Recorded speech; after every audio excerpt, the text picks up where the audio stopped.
اللہ تبارک و تعالیٰ قرآن مقدس کے اندر خود فرما رہا ہے کہ اپنی بیوی کے ساتھ میں محبت کا برتاؤ کرو، اچھا سلوک کرو. تو پھر اگر میرا بیٹا اپنی بیوی سے محبت کر رہا ہے، اگر اپنی بیوی کا خیال رکھ رہا ہے، تو مجھے تو اللہ کا شکر ادا کرنا چاہیے کہ میرا بیٹا اللہ کے حکم کے اوپر عمل کر رہا ہے. اور ادھر جب بیٹا ماں سے محبت کرے، ماں کی خاطر داری کرے، تو پھر بیوی کو بھی یہ سوچنا چاہیے کہ اللہ تبارک و تعالیٰ نے جب قرآن مقدس میں یہ ارشاد فرما دیا کہ اپنی ماں کے ساتھ میں اچھا سلوک کرو اور انہیں اف تک نہ کہو، اگر میرا شوہر اپنی ماں کی خدمت کر رہا ہے اور میری ماں کے لیے ہر طرح کی قربانی دے رہا ہے، تو یہ تو اللہ کا شکر ہے کہ اللہ تبارک و تعالیٰ نے میرے شوہر کو اپنے حکم کے اوپر عمل کرنے کی توفیق عطا فرمائی. لیکن یہاں پہ جو ہے وہ معاملہ بڑا عجیب و غریب ہو جاتا ہے کہ اگر شوہر بیوی کی کچھ باتوں کی طرف دھیان دیتا ہے تو ماں کہتی ہے بیٹا میرے ہاتھوں سے نکل گیا.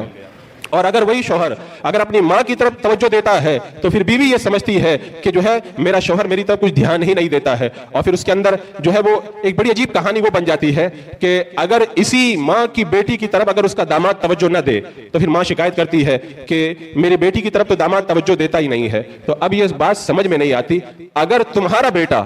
اگر اپنی بیوی کی طرف توجہ دے تو تمہیں شکایت ہوتی ہے کہ میرا بیٹا میرے ہاتھوں سے نکل گیا، اور اگر تمہارا داماد اگر تمہاری بیٹی کی طرف توجہ نہ دے تب تم شکوہ کرتی ہو کہ میرا داماد میری بیٹی کی طرف توجہ کیوں نہیں دیتا ہے. یہ اگر عورت کے اندر عقل ہوتی تو اس بات پہ غور کرتی تو اس کو سمجھ میں آ جاتا جس طرح میں یہ چاہتی ہوں کہ میرا داماد میری بیٹی کا خیال رکھے، اسی طرح مجھے یہ بھی تو سمجھنا چاہیے کہ میرا بیٹا بھی اپنی بیوی کا خیال رکھے.